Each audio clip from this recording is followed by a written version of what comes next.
Nosotros tenemos que ver la relación que existe entre la estrategia de crecimiento llevada adelante durante la década de los años 70 y 80 y el aparecimiento, en el caso ecuatoriano, en 1983, de las cartas de intención y las políticas de ajuste del Fondo Monetario Internacional. Consideramos que es importante entender la lógica del ajuste porque eso nos va a permitir comprender la transición entre dos modelos diferentes de desarrollo. El modelo anterior, denominado de sustitución de importaciones y cuyo objetivo era el crecimiento endógeno, hacia un modelo diferente que tiene en el mercado la racionalidad y que apunta a transferir a mecanismos del mercado la decisión más importante que hace referencia a la regulación económica. Entonces, en esta parte del curso vamos a estudiar, vamos a comprender la economía política del ajuste macrofiscal del Fondo Monetario Internacional.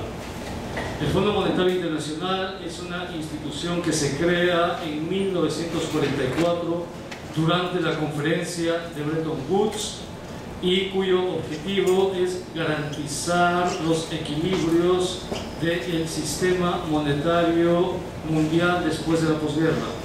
Este sistema, recuerden, está sostenido en la relación entre el oro y el dólar. A esto se denomina el patrón oro-dólar. Este sistema finalmente entra en colisión, en conflicto, en el año de 1971, cuando el presidente Nixon decide la inconvertibilidad del dólar. Ahora bien, cuando el Fondo Monetario Internacional llega a América Latina, lo hace en el contexto de la crisis de la deuda de 1982.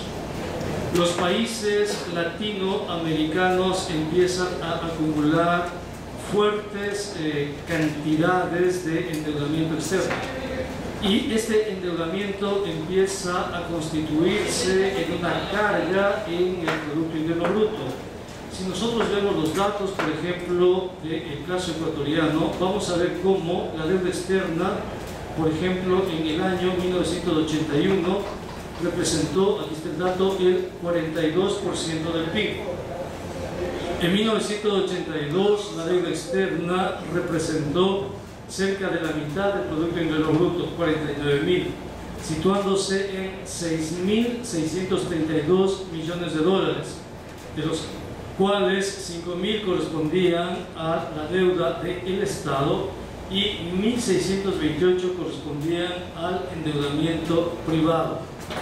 Esto, como ustedes pueden apreciar en la serie de tiempo que va de 1981 hasta 1988, va creciendo hasta constituir cada vez una porción más grande del PIB, llegando el pico más alto en 1988, cuando el tamaño de la deuda es más grande que el Producto Interno Bruto. En otras palabras, los estados y en particular el Ecuador tienen que hacer enormes esfuerzos para cubrir el servicio de la deuda, es decir, el pago de intereses y para pagar el capital de la deuda. Esos enormes esfuerzos están teorizados o constan en el esquema denominado enfoque monetario en balanza de pagos. Este enfoque monetario en balanza de pagos es una propuesta teórica diseñada desde el Fondo Monetario Internacional. El Fondo Monetario Internacional comprende una primera identidad que iguala la absorción más la cuenta corriente de balanza de pagos, que está en la ecuación número 1. ¿Qué es la absorción? La absorción representa el valor agregado del consumo nacional, la inversión nacional pública y privada y el gasto del gobierno. Esos tres indicadores conforman la absorción. CA en este caso es el saldo en cuenta corriente de balanza de pagos, es decir, exportaciones menos importaciones. En la ecuación número 2, ustedes pueden ver cómo, según el enfoque del Fondo Monetario Internacional, el saldo en cuenta corriente de balanza de pagos es igual al ingreso, es decir, al PIB, menos la absorción. Ustedes pueden ver aquí cómo al adscribir a la absorción el consumo nacional, la inversión y el gasto del gobierno, es fácil suponer que a medida que aumente el consumo nacional, a medida que aumente la inversión y a medida que aumente el gasto del gobierno, esto va a debilitar la posición de divisas del país, por lo tanto el saldo en cuenta corriente de balanza de pagos. En una siguiente ecuación, el Fondo Monetario establece una relación entre las reservas internacionales, a las cuales denomina R, y el saldo en cuenta corriente más las necesidades de activos externos netos, es decir, ¿no?, el endeudamiento externo neto, que en esta ecuación número 3 está como FI. Si reemplazamos la cuenta corriente por la absorción, vamos a tener la identidad 4, en donde las reservas monetarias internacionales, reservas monetarias, van a estar en función de la absorción y el financiamiento a la absorción que viene por el lado del endeudamiento externo. Es decir, para poder financiar el gasto del gobierno, para poder financiar el consumo y para poder financiar la inversión, vamos a tener que financiarla por la vía de endeudamiento. Es la única posibilidad para tener reservas. ¿Por qué las reservas son internacionales? Porque en el enfoque del Fondo Monetario, las reservas son las que garantizan el tipo de cambio, y el tipo de cambio garantiza también la inflación nacional, es decir, la programación monetaria interna. En la siguiente ecuación ustedes pueden verlo de una manera más explícita. ¿Qué nos dice la ecuación número 5?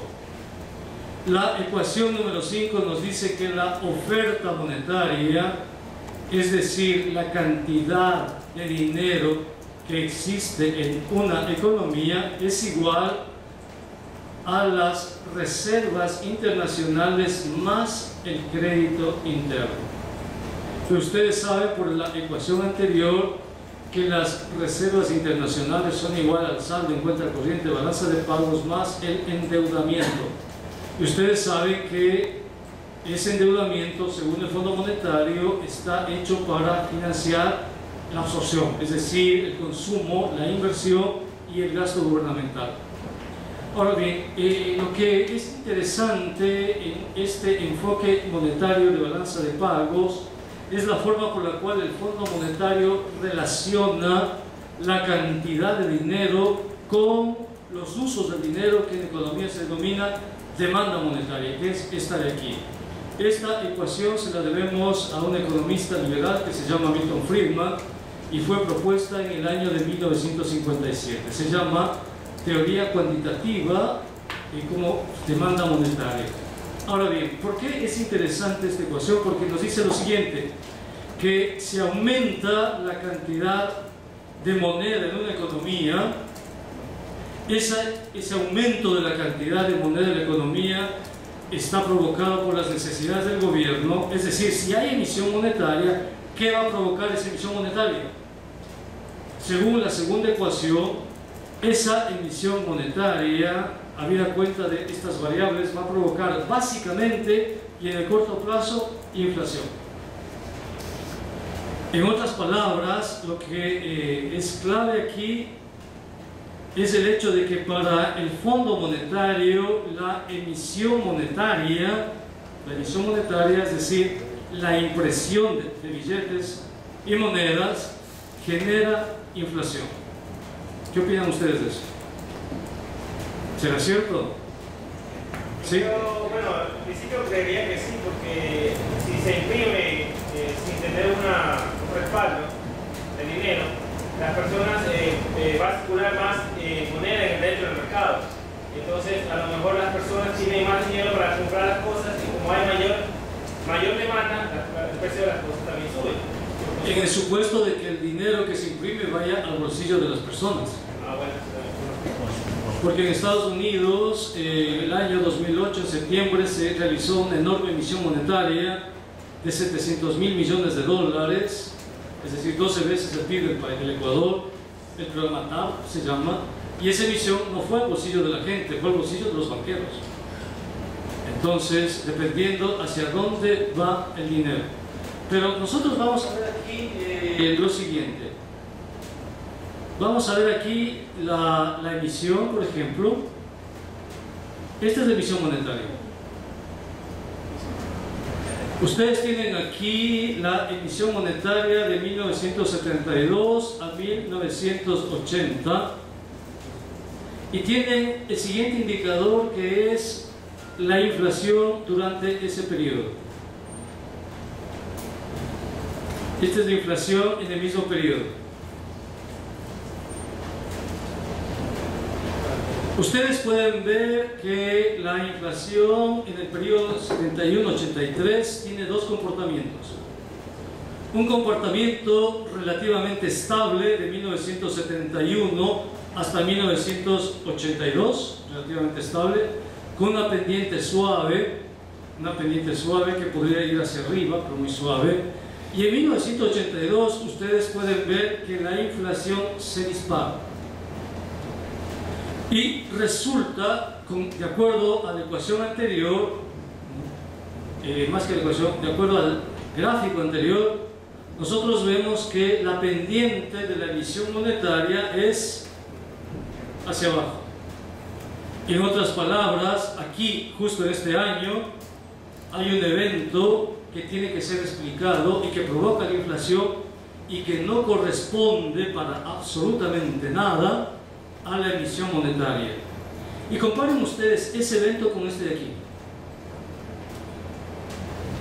Comparen ese evento con esto. Si ustedes comparan ese evento con esta curva, ¿qué tienen? Tienen una curva muy parecida. Si hacemos una ecuación econométrica y buscamos el coeficiente de correlación, vamos a encontrar un coeficiente de correlación muy grande. Ustedes recuerdan la inflación en el gráfico anterior, ¿no? La inflación se dispara en este año de aquí. Y ustedes vean el tipo de cambio se dispara también en este año de aquí. ¿Qué nos están diciendo los dos gráficos? Les pongo nuevamente los dos gráficos para que ustedes lo visualicen. Este es el uno. Este es el otro, este es el de la inflación. A ver, este es el tipo de cambio.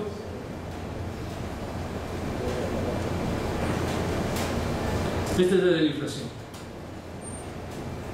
¿Qué nos dicen estos dos gráficos? Este es el de la emisión monetaria que les decía, y este es el de la inflación. Si comparamos los dos gráficos, vamos a encontrar una relación directa entre el tipo de cambio, es decir, la devaluación, y la inflación. Pero esto no consta para nada en las ecuaciones del Fondo Monetario Internacional.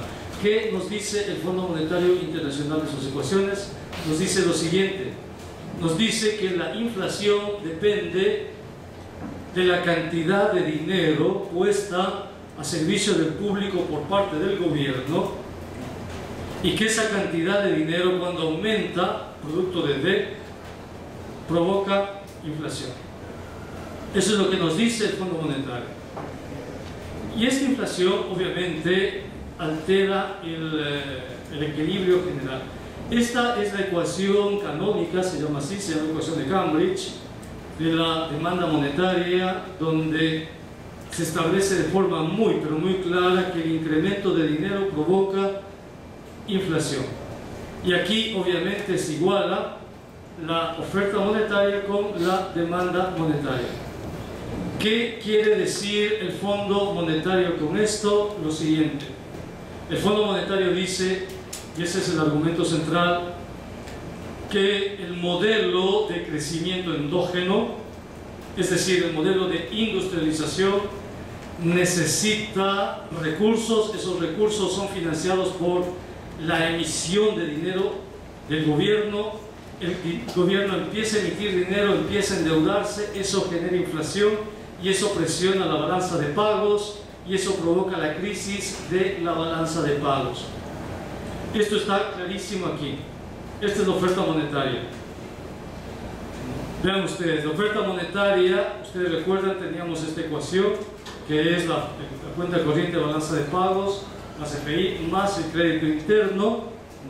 Si hacemos los reemplazos respectivos e igualamos con ese, vamos a ver que aquí aparece la inflación y aquí aparece la oferta monetaria. En otras palabras, en este juego de ecuaciones no aparece el tipo de cambio como responsable de la inflación. ¿Y por qué es importante la inflación? Porque las políticas que el Fondo Monetario va a recomendar son políticas supuestamente antiinflacionarias. Pero si nosotros revisamos lo que nos propone el Fondo Monetario, tenemos lo siguiente, vean ustedes. Tenemos una serie de medidas que fueron propuestas por el Fondo Monetario y que constan en la carta de intención que el Ecuador suscribió con el Fondo Monetario el 24 de marzo de 1983, como la devaluación monetaria en el 30%. Tenemos como el incremento de las tasas de interés, incremento de bienes y servicios. Y esta devaluación monetaria y estos incrementos de precios son los que van a provocar la inflación. Vean ustedes la siguiente carta de intención firmada el 19 de abril de 1984, ¿no?, donde sigue constando devaluación del sucre, ahora 5 centavos de dólar diario. ¿No? El dólar alcanza en diciembre de ese año, alcanzó los 62.25 sucres. Y nosotros tenemos un ritmo de crecimiento de la devaluación que antes no lo habíamos visto. Este ritmo de crecimiento de la devaluación va aumentando año tras año y está absolutamente vinculado a las cartas de intención que el Ecuador suscribió con el Fondo Monetario Internacional. En 1984 se firmó la segunda, en 1985 se firmó la tercera carta de intención, en el 86 la cuarta, en el 87 la quinta, ya firmamos el 88, después cambiamos de gobierno y el nuevo gobierno firmó una nueva carta de intención, después otra carta de intención en el 90, vino el gobierno de Sixto Durán Ballén en 1992 y firmó la carta de intención más radical que se haya firmado, y esa carta de intención es fundamental para nosotros. ¿Por qué? Porque en esa carta de intención está la desregulación del sistema financiero que va a provocar la crisis de 1999. Por eso es importante esa carta de intención.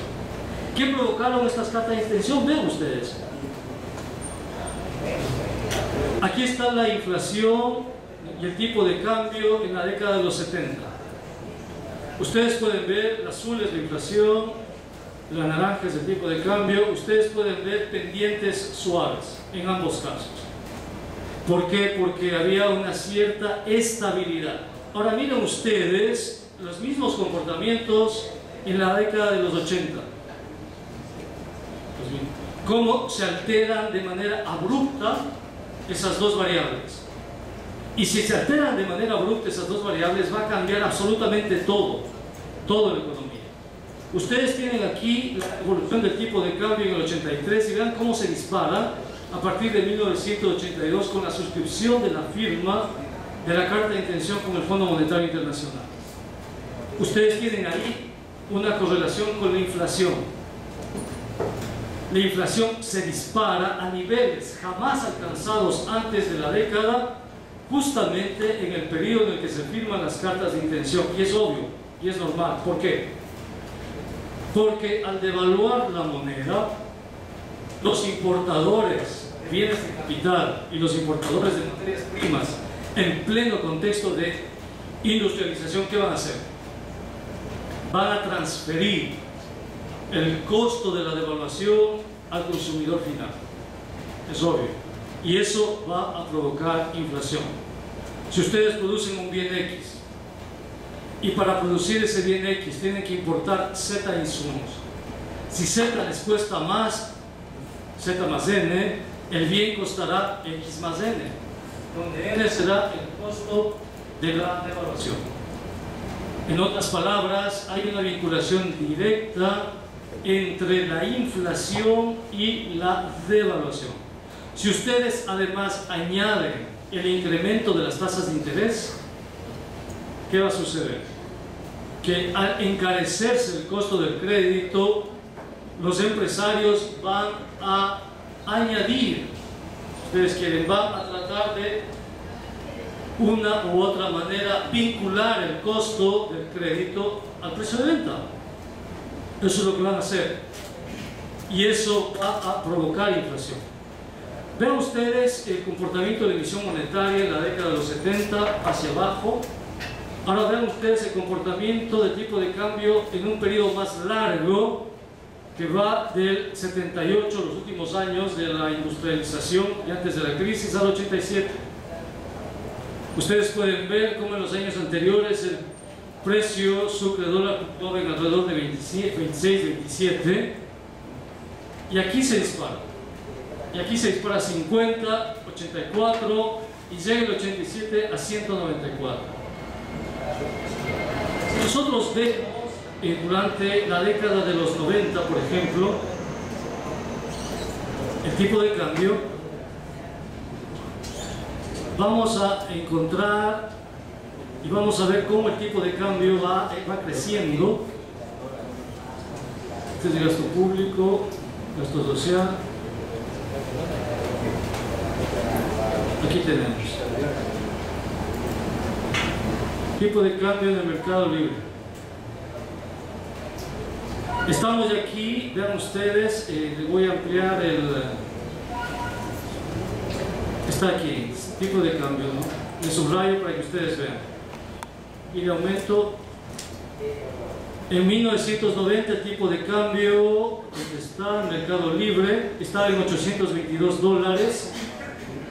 Y empezamos con 100 dólares, se incrementa el 91 a 1000 sucres por dólar, el 99 sube, 92 perdón, a 1500, el 93 a 1900, el 94 a 2500, el 96 a 3180, el 97 a 3998, el 98 a 5000 y el 99, antes de entrar a la crisis, promedio 11.827.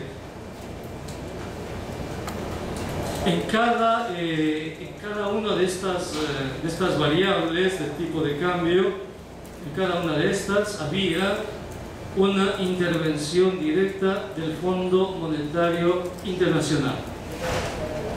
De hecho, en el marco teórico del Fondo Monetario Internacional, esto tiene un nombre, se llama Administración del tipo de cambio, se llama así. Sigamos con esta presentación. Vean ustedes. Y vean ustedes la evolución de la tasa de inflación. Ustedes pueden ver que la pendiente, que era una pendiente suave en la década de los 70, a partir de estos años se dispara. En otras palabras, la inflación acompaña los movimientos del tipo de cambio y los movimientos de la tasa de interés. Esto también es interesante porque vean ustedes cómo es la pendiente de la tasa de crecimiento de la industria manufacturera en la década de los 70. Esa pendiente es positiva. Ahora, comparen ustedes la pendiente a partir del año 1982. Esa pendiente se transforma en pendiente negativa. Eso tiene un nombre en economía. Eso se llama desindustrialización. Es decir, el país pierde la capacidad de sostener una industria generadora y creadora de valor agregado y se traslada a la producción de bienes sin valor agregado. Eso se conoce con el nombre también de reprimarización. Toda economía que se desindustrializa es una economía que se reprimariza. Vean ustedes aquí, esto es interesante también porque compara la subocupación con dos periodos. El periodo que va de 80-90 al periodo 70-80. El rojo corresponde al periodo 70-80 y el morado corresponde al periodo 80-90. ¿Qué podemos ver? Y este indicador es importante porque da cuenta de aquellas personas de la población económicamente activa que al no tener seguro de desempleo optan por estrategias de sobrevivencia en la subocupación. Empezamos en el periodo 1, es decir, 1981, con 30% de subocupados y al final de la década tenemos 50% de desocupados. Mientras que en la década de la industrialización empezábamos con 23 y terminamos con 31. Y también es obvio. ¿Por qué? Porque la industria generalmente demanda mano de obra. Demanda mucha mano de obra. Genera varias economías de clúster, recién. El sector primario no. El sector primario no genera mano de obra. El sector primario no es muy generador, creador de mano de obra, a diferencia del valor agregado. Vean ustedes ahí también el crecimiento de la deuda externa pública, cómo pasamos en la década de los 70 de una deuda menor a los 500 millones de dólares, en el 77 sube a los 1.000 millones de dólares y en el 82, cuando estalla la crisis y se adoptan las políticas de ajuste, llegamos a cerca de 6.500 millones de dólares. La parte roja representa la deuda externa pública y la parte azul representa la deuda externa privada. Vean ustedes asimismo la evolución de las tasas de interés.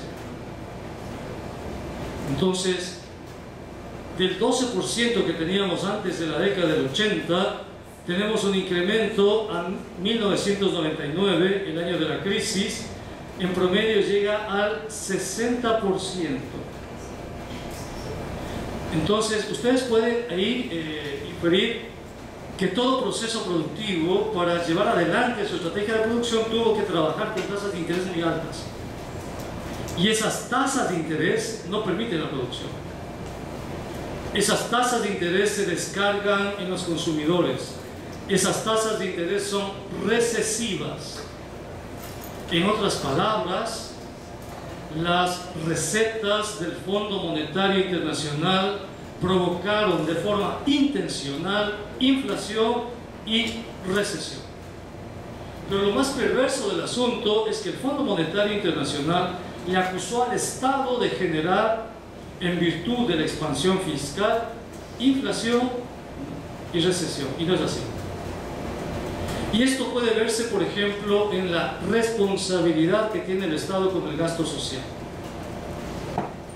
Aquí tenemos nosotros la formación bruta de capital fijo.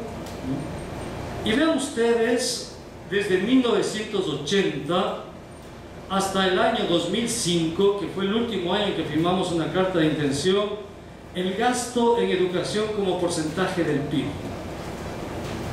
Vean ustedes. ¿Qué es eso?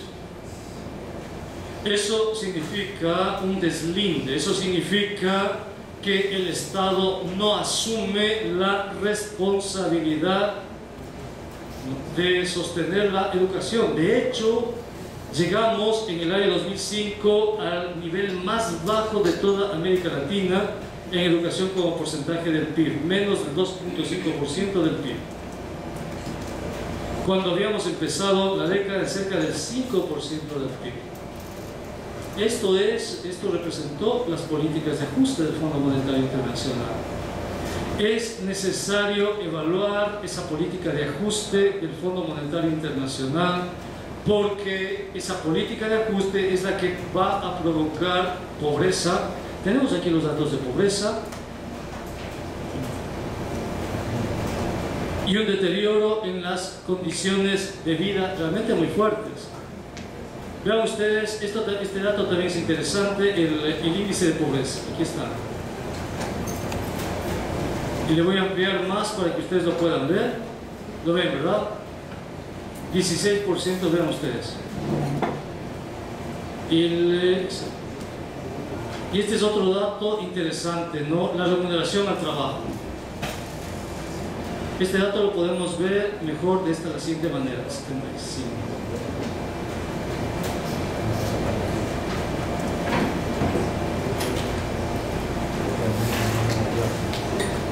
¿Qué significa este dato de acá?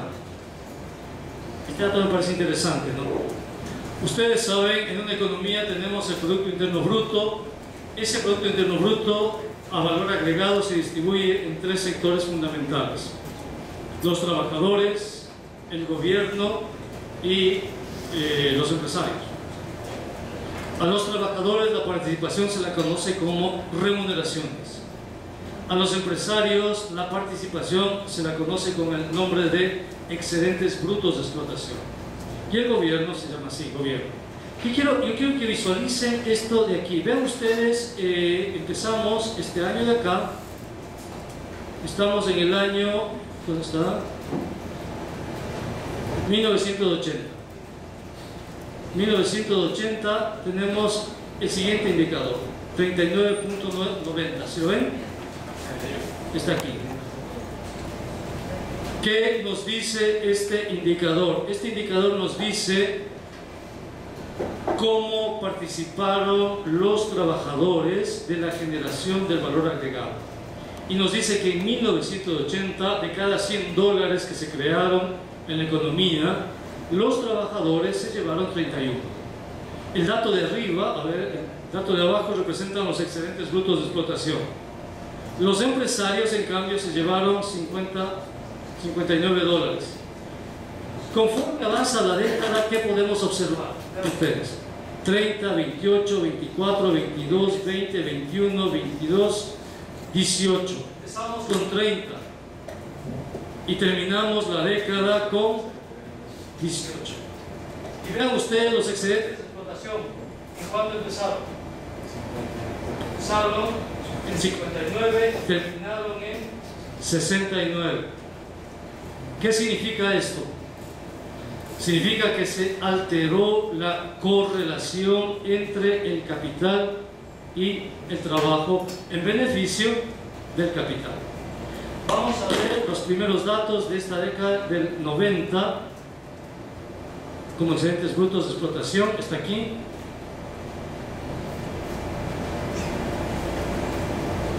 Está aquí.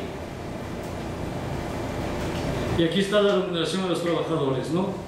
Vean ustedes en 90 cómo baja al 13, al 12, ¿no? Aquí hay un cambio de metodología, 23, 23, 23, 24, es un cambio aquí. Y la remuneración y los excedentes de explotación suben al 73.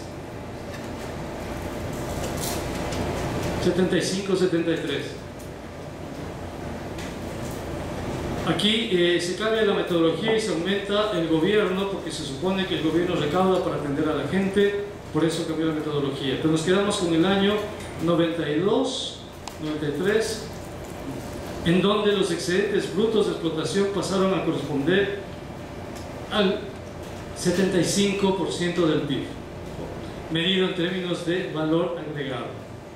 Entonces, una tercera conclusión. Las políticas de ajuste del Fondo Monetario Internacional, primero, son las responsables de haber generado la inflación. ¿Por qué? Porque alteraron el tipo de cambio, y al alterar el tipo de cambio provocaron fuertes trastornos en la estructura económica. Segundo, las políticas de ajuste del Fondo Monetario Internacional son las políticas que generaron recesión. Es decir, fueron un frenazo en la economía que significó mayor desempleo, que significó quiebras empresariales, que significó pérdida de horizontes laborales para muchos trabajadores. Y esto se ve evidenciado en el incremento de los indicadores de desempleo abierto y encubierto. Tercero, las políticas de ajuste provocaron un cambio en la relación entre el capital y el trabajo en beneficio del capital, perjudicando la participación de los trabajadores en el PIB, del 30% en 1980 al 12% en 1992, mientras que la remuneración a los empresarios como excedentes brutos de explotación sube del 59 al 75. Y aquí hay otro indicador interesante que se llama índice de desigualdad o coeficiente de Gini. Veamos si tenemos el coeficiente de Gini acá. Coeficiente de Gini, ¿qué nos dice esto?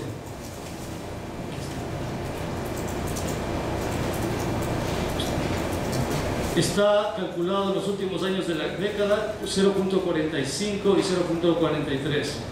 Mientras más cerca de 1, más injusto; mientras más cerca de 0, menos injusto. Nos dice además cómo se calcula el coeficiente de Gini. Se divide la población para 5 partes. Cada parte se llama quintil.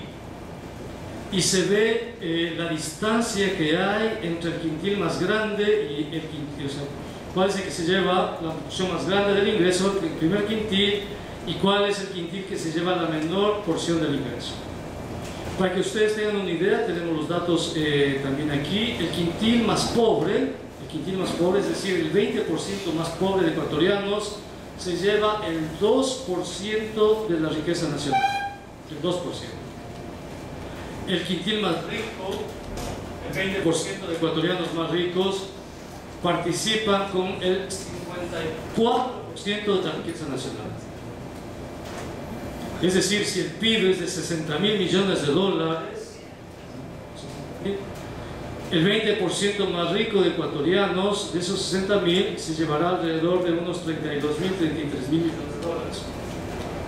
Mientras que los más pobres no llegan a los 1.000 millones. Hay una enorme diferencia. Y si dividimos por deciles, es decir, 10%, la distancia aún se agranda mucho más.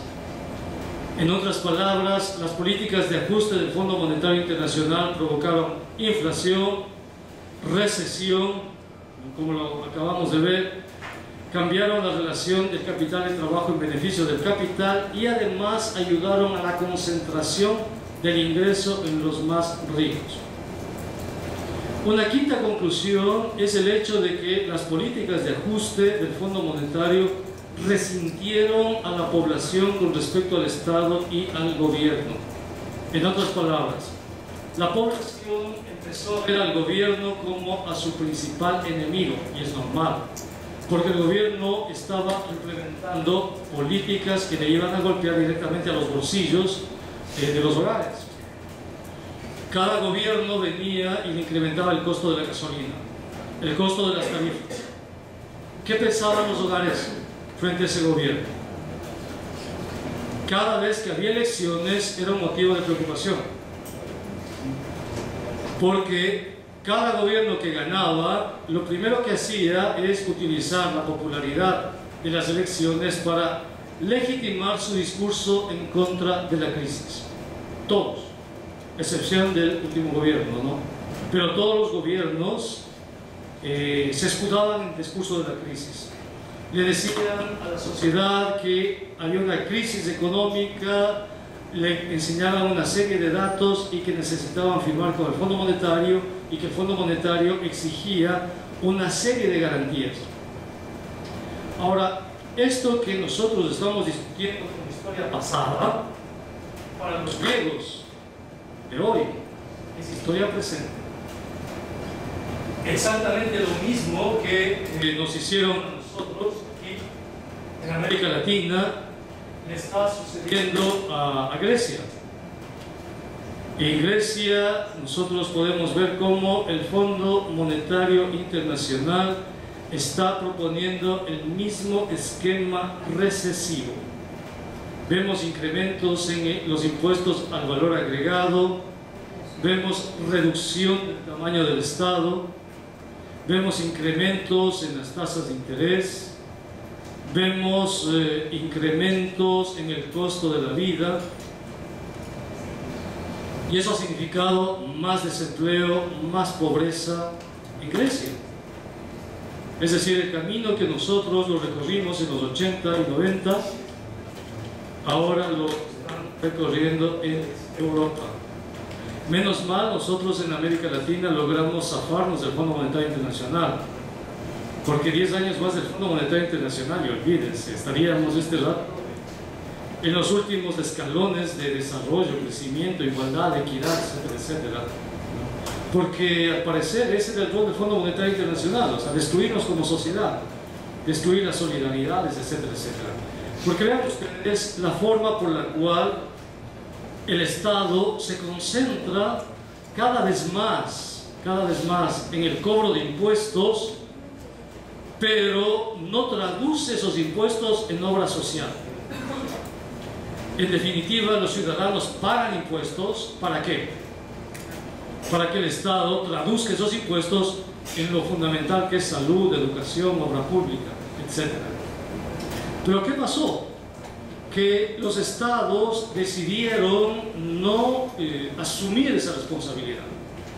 Los estados, en virtud de las cartas de intención suscritas con el Fondo Monetario Internacional, poco a poco deslindaron esa responsabilidad inherente al pago de los impuestos. ¿Y qué hicieron con los impuestos? Generaron fondos de ahorro. ¿Para qué? No para la sociedad, sino para garantizar los títulos de la deuda. No solo eso, sino que el Fondo Monetario Internacional obligó a todos los estados a que tengan un superávit fiscal. ¿Qué significa superávit fiscal? Superávit fiscal significa garantizar en el presupuesto estatal, en primer lugar, el pago de la deuda externa. Una vez pagada la deuda externa, lo demás podía ser cubierto. Eso significó el Fondo Monetario para nuestras sociedades, y eso es una evaluación que cada sociedad tiene que hacer en América Latina, porque hay variaciones, gradaciones, pero el sentido siempre fue el mismo, siempre. Nosotros tenemos la misma política de ajuste impuesta en México, en Argentina, en Bolivia, en Guatemala, en Perú, en Chile, en Ecuador. El mismo sentido, la misma dinámica. Y lo que es curioso es que las imposiciones del Fondo Monetario Internacional se dieron en pleno contexto de retorno a la democracia en América Latina. Habían gobiernos democráticos que ganaban las elecciones, pero inmediatamente asumían el programa del Fondo Monetario como programa político. Entonces los ciudadanos latinoamericanos decían, bueno, ¿a quién estamos votando? ¿A un presidente de la República o a un funcionario del Fondo Monetario Internacional?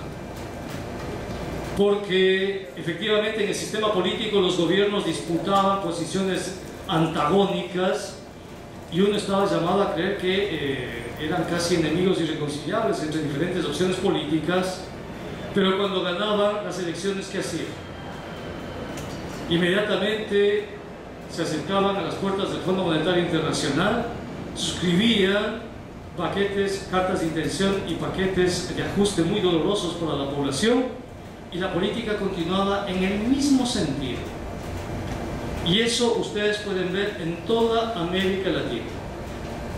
Y las sociedades apoyaban a esos gobiernos. Las sociedades votaban por esos candidatos, a pesar de que esos candidatos iban a generar pobreza, iban a generar recesión. A pesar de ello, las sociedades se volcaban por esos candidatos. Recuerden el caso de Menem en Argentina, por ejemplo, que ganó 2 periodos seguidos. De la Rúa, que al final terminó con el sistema de convertibilidad finalmente, ¿no? Recuerden ustedes el caso de Fujimori en Perú, que rompió la Constitución y se proclamó dictador, y que no se separó 1 milímetro de las recomendaciones del Fondo Monetario Internacional. Y los ejemplos en América Latina sobran en ese sentido. ¿Por qué? Y aquí esbozo una hipótesis, y la hipótesis es la siguiente. Yo pienso que en América Latina los gobiernos adscribieron las políticas de ajuste porque les interesaba a las élites latinoamericanas el esquema de ajuste. ¿Por qué? Porque el esquema de ajuste cambiaba la institucionalidad en beneficio propio, es decir, de las élites. Y dos, porque posibilitó que las élites se transformen de forma cualitativa, sobre todo por la tasa de interés. Vean ustedes el comportamiento de la tasa de interés. Este comportamiento a mí me parece básico. ¿Qué significa esto? Vamos a realizar una lectura de esto. Aquí las tasas de interés en este periodo se mantienen estables durante más de una década en 12%. Pero a partir de las políticas de ajuste, las tasas de interés empiezan un crecimiento muy importante. ¿Qué significa esto? Significa, conjuntamente con el hecho de la desregulación financiera, significa que los bancos tienen un enorme poder y una capacidad de generar rentabilidad que no la tiene el sector real, el sector productivo. Porque vean ustedes, al final de la década llegamos al 74.97% de tasa de interés. Imagínense ustedes, ¿qué sector productivo tiene una tasa interna de retorno del 75%? Y resulta que para pagar esa tasa de interés necesitas una tasa interna de retorno superior a esa tasa de interés. Imagínense la estructura de precios en esa economía, totalmente desquiciada. Pero esas tasas de interés manejadas por los bancos generaron un proceso en virtud del cual las élites se fueron conformando en grupos de poder denominados grupos financieros. ¿Qué significa esto? Significa que las políticas de ajuste permitieron elevar el nivel de concentración, el nivel de control de mercado, el nivel de monopolio de mercado, y transfirieron esos monopolios y esa centralización a los accionistas de un banco, de tal manera que desde el banco los accionistas podían controlar un conjunto de empresas a su alrededor. Ejemplo, la familia Isaías y el Filambanco. La familia Isaías, a través del Filambanco, controlaba la estructura económica no de un sector financiero, sino, recuerden ustedes, medios de comunicación, hoteles, plásticos, camaroneras, bananeras, transportes, seguros, importación, comercialización, ¿qué más? Lácteos, ¿qué más? Azúcar también, ¿no? Todo, agroalimentación. ¿Y dónde se concentraba el poder del grupo? En el banco. ¿Cómo ellos controlaban a las demás empresas? A través del control accionario del banco, desde el banco. Automotrices. Tengo aquí los grupos financieros. ¿Quieren ver los grupos financieros ahora? Esta es una información muy interesante, ¿no? Déjenme ver si tengo aquí los grupos financieros, porque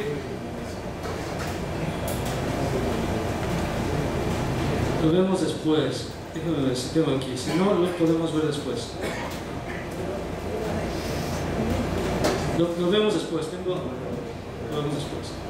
¿Qué significó esto? Significó lo siguiente, que en virtud de que el banco permitía una posibilidad de captación y de control en la estructura jurídica financiera de las empresas, los bancos podían manejar los mercados y podían transferir porciones de mercados, es decir, las empresas que manejaban esos mercados, hacia una estructura de propiedad en control de determinada familia, y a partir de eso controlar la economía del país. En otras palabras, el Fondo Monetario no solo que produjo crisis, recesión, no solo que concentró el ingreso, no solo que generó inflación, sino que contribuyó a la monopolización de la economía y a la conformación de los grupos financieros. Estos grupos financieros, en virtud de las tasas de interés que habíamos visto, tienen una enorme capacidad de control y de poder de mercado y permiten cada vez consolidar ese poder. Pero estas tasas de interés en realidad reflejan una burbuja especulativa, y todas las burbujas tarde o temprano revientan. En nuestro caso, esa burbuja reventó en el año de 1999. Y esa es la historia que les contaré en unos 10 minutos después de un break, ¿de acuerdo?